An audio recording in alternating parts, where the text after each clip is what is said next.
Now, the cure for burnout is surprisingly simple, at least to make your brain work better. You slow it down. You know, the old IT trick, when your computer doesn't work and you've tried everything, they say turn it off again and turn it on again, and half the time your computer works. It's maddening.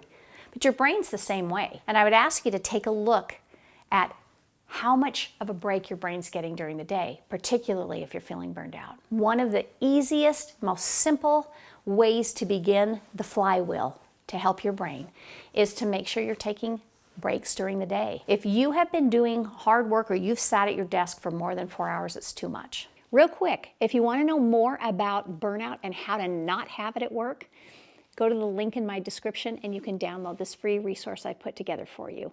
So number one, I want you to make sure that you change what you're doing. Stand up, move around, listen to a song, walk around the building, go outside. You have to do that for your brain to know that you're not focusing on the same thing. You're not trying to solve the same problem for a moment, and allow it the ability to move into another folder in your brain. Maybe it's just looking outside, maybe it's having a conversation with someone you care about, but you need to give your brain that short break. Harvard did this amazing study, and they found that burnout is really caused by two things. One, lack of sleep is definitely a contributor to feeling burnout. But the second one, and the one that we're focusing on here, is a lack of do-nothing time. Now, many of you are saying, I don't have the luxury to do nothing at work. But you do have the luxury to slow down. You get to determine the pace at which you work. I mean, and that's a work-life boundary thing.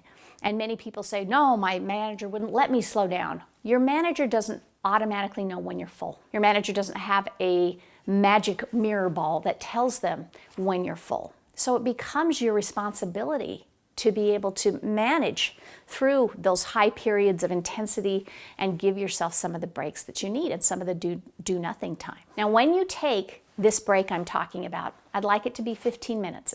I call it a 15-minute hard stop. Allow yourself that time to get out of your environment. I experienced a really difficult personal time, and I found that for me, going outside, since I work at home, and watching these baby owls grow for 15 minutes a day gave me tremendous peace and tremendous restart for my brain. And your brain needs the same thing. And if you're in office, it's a little bit harder, but it can still be done. The second thing to do to help with burnout is know when your energy is the highest.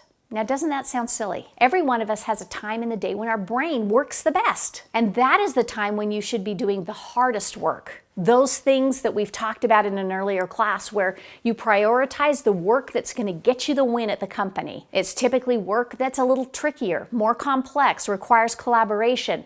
But when your brain is the best is when you should be doing that work. For me, that's going to be about 11 o'clock. When 11 o'clock hits, I should always have time-blocked time to work on the hardest things.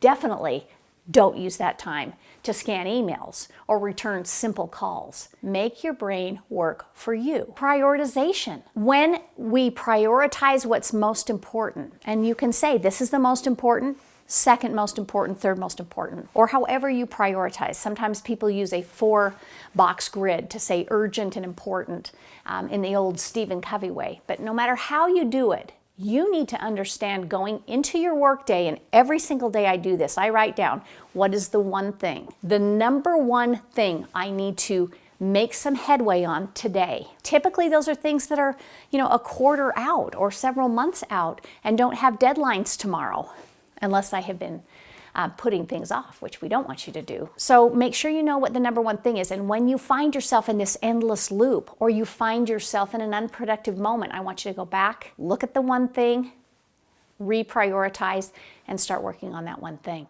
Thanks so much for watching. If you want to learn more about how to avoid burnout in your own work life, go to the link in my description and download this free resource I've put together for you.